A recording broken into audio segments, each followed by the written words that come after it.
This is the Good Neighbor Podcast, the place where local businesses and neighbors come together. Here's your host, Nick George. Welcome to the Good Neighbor Podcast. Are you in need of canine training tailored to the owner's unique lifestyle? One training facility might be closer than you think. Today, I have the great pleasure of introducing Sally Crunkleton of True Potential Canine. Sally, how's it going? It's going very good. Thank Good. you. We're excited to learn all about you and your canine training practice. Tell us all about it. Okay. So after years and years of working and dreaming and all that, I recently, about 3 years ago, moved from Georgia and started my own dog training company called True Potential Canine. And I founded it with the premise of just to unlock the potential of the individual dog.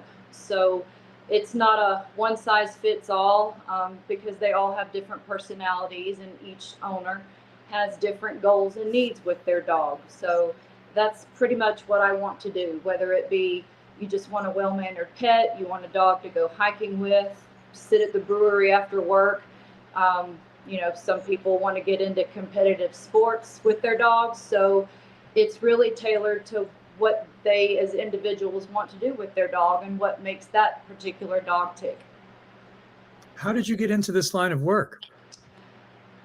It's a funny story. I literally was 4 years old, and my grandfather had a small hobby farm, and he had a part of a fence come down, and he whistled and yelled the word cow, and literally 4 or 5 German shepherds just went boom, boom, boom, running past me, rounded up those cows in the pasture and ran them to the barn so he could get the fence repaired. And I just remember in that moment, at the time, it was the most amazing thing I'd ever seen in my life. And I knew in that moment that forever I had to do something that was with animals and specifically working with dogs. And that became my life's goal. And from there, when I was what I thought was a grown up at 21, I gifted myself on my birthday my very first, what I called my very first own dog as an adult, so to speak. And I got into dog sports. I started shadowing other trainers. I volunteered with their businesses. I got hired as a trainer, became the head trainer, and then led me to now owning my own business. What are some myths or misconceptions in your line of work? Oh, there's so many. I feel like the one that's most important for people to understand, though, is that dog training doesn't have to be this huge, formal, time-consuming production. A lot of people think that having a well-behaved dog or just a nice, pleasant dog to be around takes hours and hours of your time out of the day.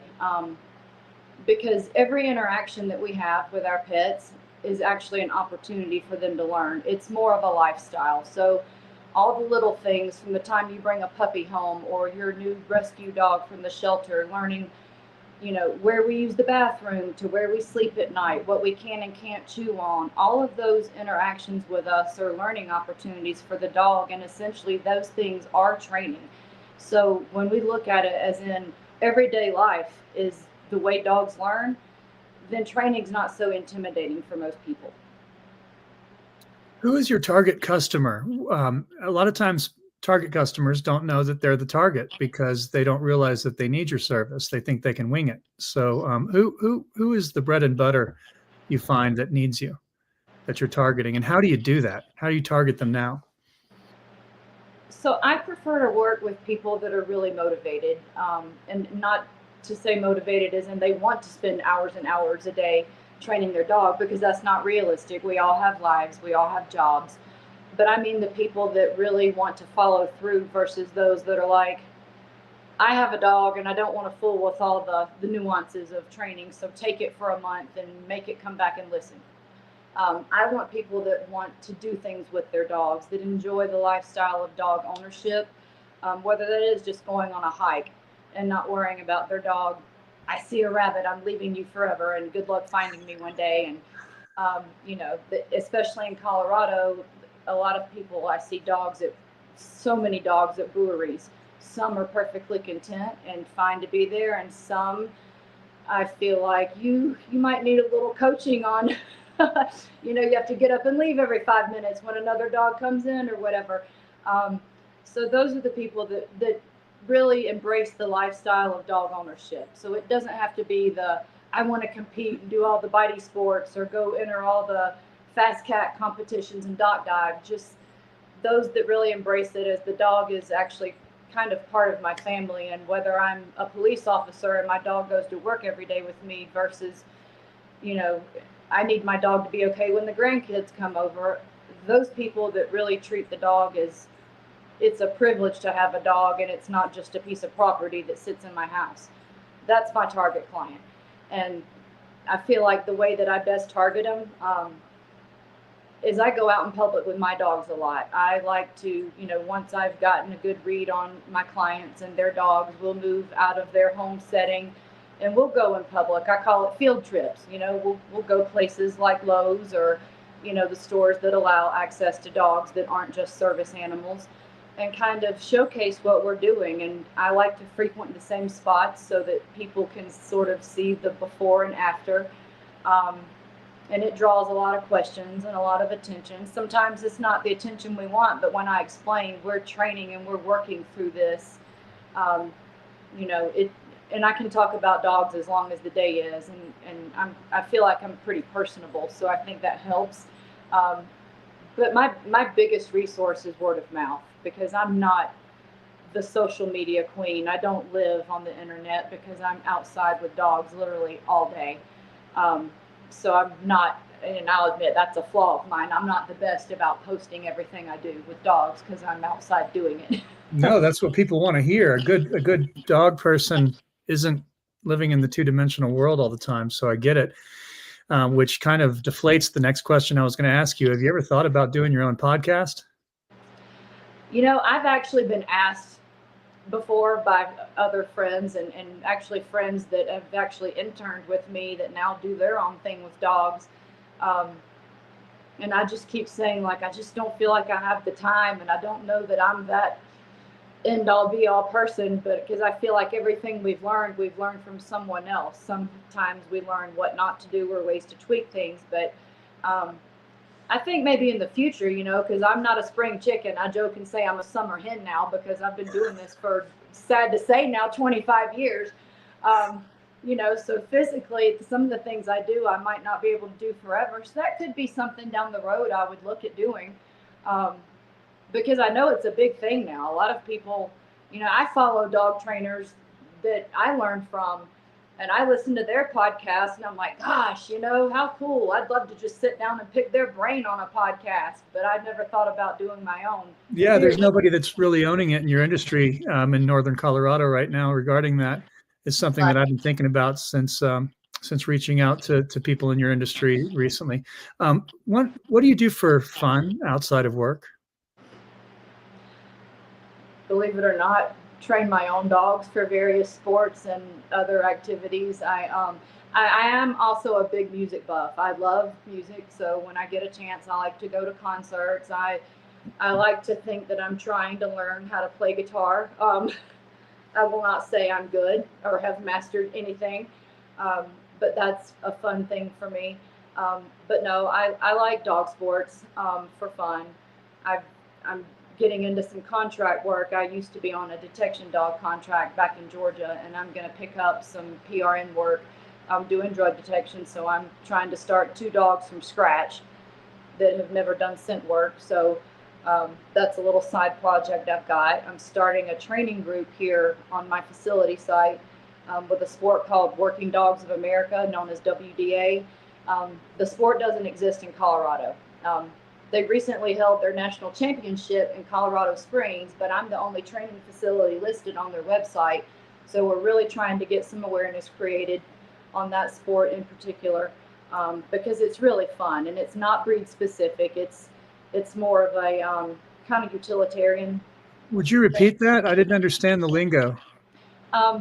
It's Working Dogs of America, but they have stuff for tracking, obedience. There is some protection work, but they have things they offer from like a family obedience title that would include things like, how to load up into a vehicle properly, to wait while the owner prepares food, walk nicely on a leash, recalls, things that pet people can do, all the way up to actual police dog competitions. So there's a little bit of something for everyone involved there, and it's a very welcoming community.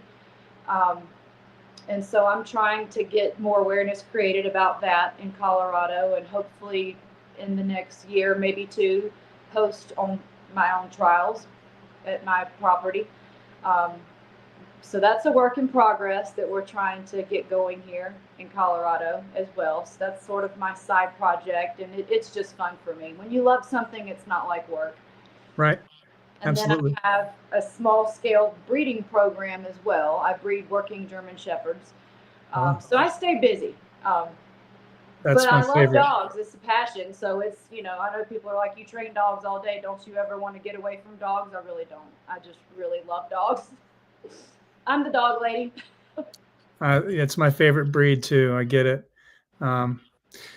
Sally, let's switch gears for a second. Can you describe a hardship or a life challenge that you overcame and how it made you stronger? What comes to mind? So in all the years, trying to figure out how am I going to actually, I guess have a career or make a living doing something with animals or dogs. I originally was going to go to vet school. And after my third rotation, I realized I'm too sensitive. I'll never be able to keep a practice open. I'd go bankrupt. So I decided that was not for me and pulled out, and ended up getting into pharmaceutical medical devices. And I was in that industry for a very long time. I'll just say it was a very comfortable career, lots of perks and things. We call it the job of the golden handcuffs. Once you're in, you can't leave because it can be very comfortable.